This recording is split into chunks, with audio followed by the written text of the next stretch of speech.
En kızıklı yeri yok gene. Bak havlu olsun. Bara. Evet, şu kırcan ne çalıyorsun da? Yani değil de oyunla yapıyordum onun yakında. Havlu olsun da. Amin Allah'ım canım havlu. Neyli bu mungdan bir var. Da zayıf geçer. İlegi bolun. Özbekte doğulun yani dilinizde bek bolun. Erkek bolun. Var mı? Havlu olsun. Ne dip var? Senin mi? 40 tane hangi tarihte kolla paizeden doğan tıklamışsın yeni mezunumuz. Karona alın hani öyle geçeyim o ne kelmedim karonasına keldim. Ölüyüm ne bedeyim. Рага-рага, мама, фил, тут же делаем тут джаз. Написали слово, дам на пи... Alo politsiya mı ka? Ne koydun lan? Nemeden şu söygülüm itti devleyin uca 8-9 saat dolu da tapı bilemoqda bir gayrat edip kömek edeyim da. Bu sevgiliyin ne? Bir spotlandırıp berden aşk kesbini. Bak özümü sorayım da hemen şu vaqt hiç ilkellemişsen nokta. Neme ilk önemli sevgiliyin boyu ne elli? Boy vara 1.60 bir zatı da toşnu bilemoqda. Saçın renk ne elli? Qara bilin yönü ütködüm durda bilen da bilemoq. Most qoңurdur, most bilemoqda. Gözünün renk ne elli? Gözü qoңur yönü most linze de kandır bilemoq. Ondan sonra iten ne koynuktu bil. Vah, mün sany koynugy bar o sodatlar bilemoqda men o bir soň üçin jaňa diýene o. Doğru.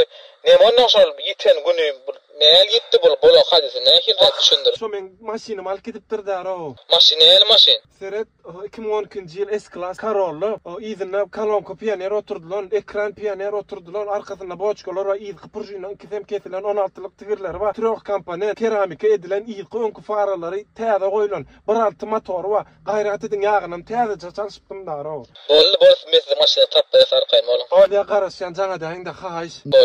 Bol.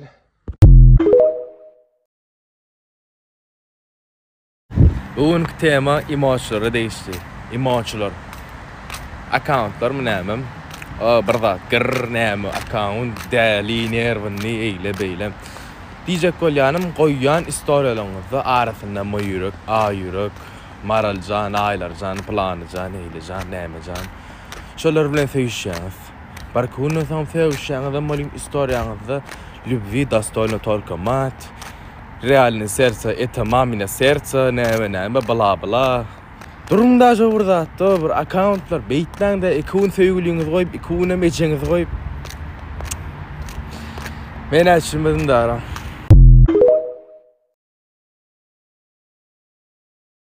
Bize küçükler doğum aşağına akıyı kaçaylan tipancandan tayadım. Çağırır bir kararda 5 manat verip maşine müdbetir diyen. Nira dost.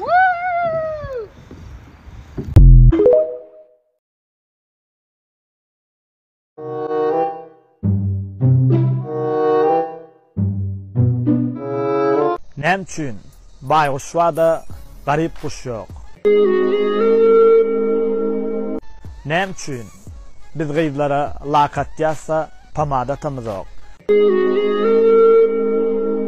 Nämçün meýdanda çopan telpek wada reper papak ýok. Nämçün garry gyzgawyn wada ýasasyk gyzgawyn ýok.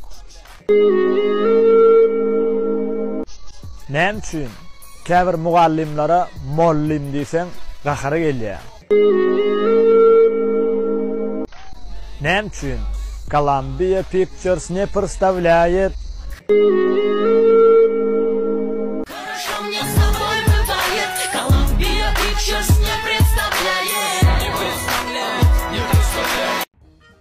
Merret! Geleceğim de yeret! Yüreğine diyanet ki. Kadere de ağam ne o? Lan bardağı radyat oturuyorsun lan. Havadan gitmez lan. Yo deyince tuğuna şu an. Öyle mi? Oo. Sünnet ettirdin bana. Yok. Bilim arttım da futbolla. Doğuşun futbolla mı? Oo. Ne öyleyim lan?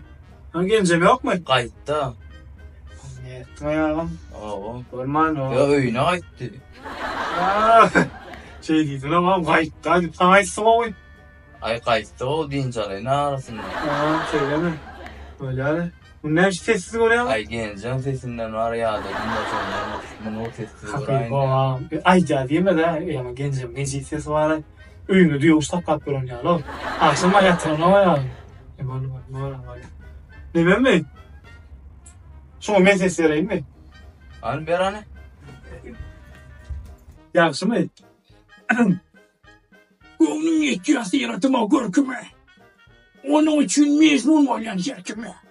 Amin ne edeyim koyun okta yerkime. Oynaklayan gözleri karşılayın.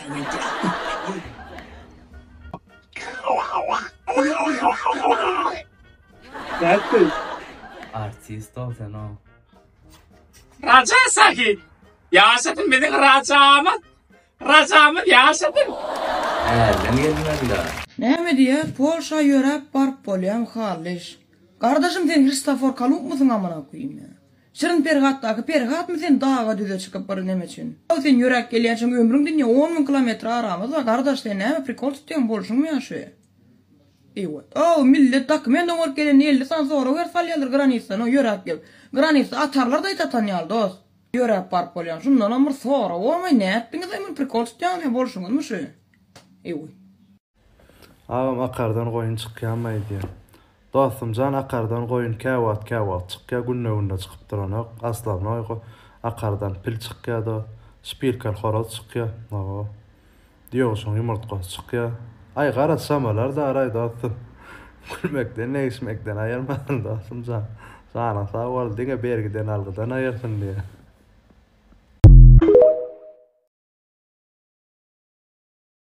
Menden İngilizce bilýän mi diýip soraýar, İngilizce. Şöp ýani adresine görkezdi.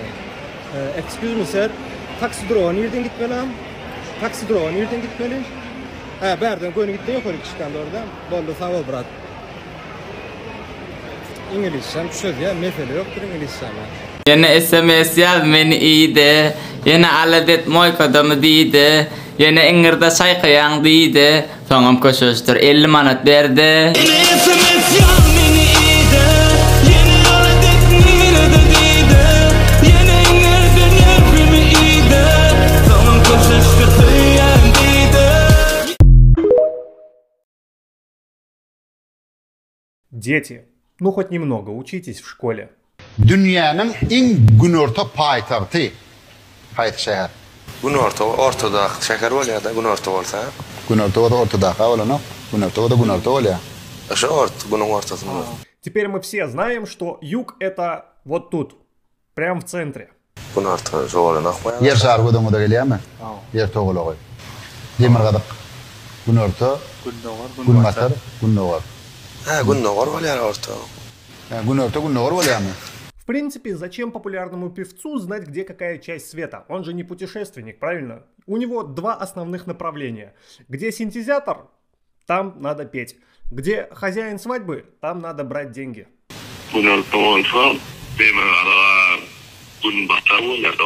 Demirgadyga günmatar bolýar, ha.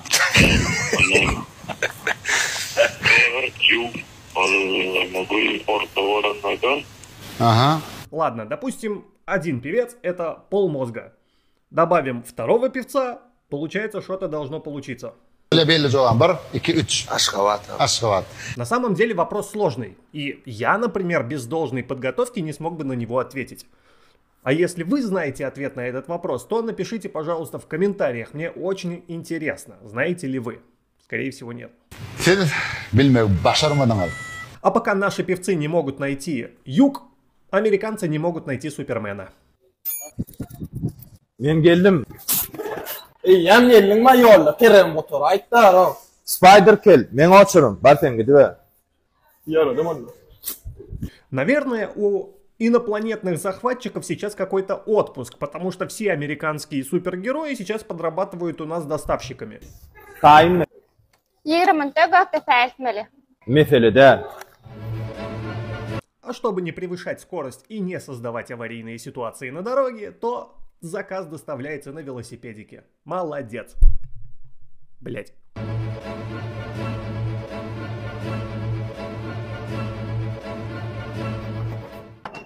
Он бе көзөнөр доставка. А может у Супермена просто поломана машинка. Такое тоже бывает.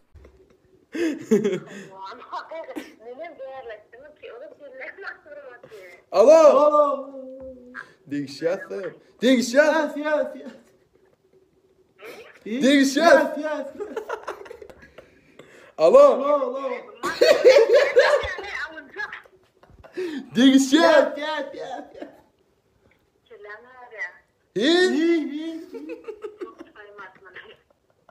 Alo.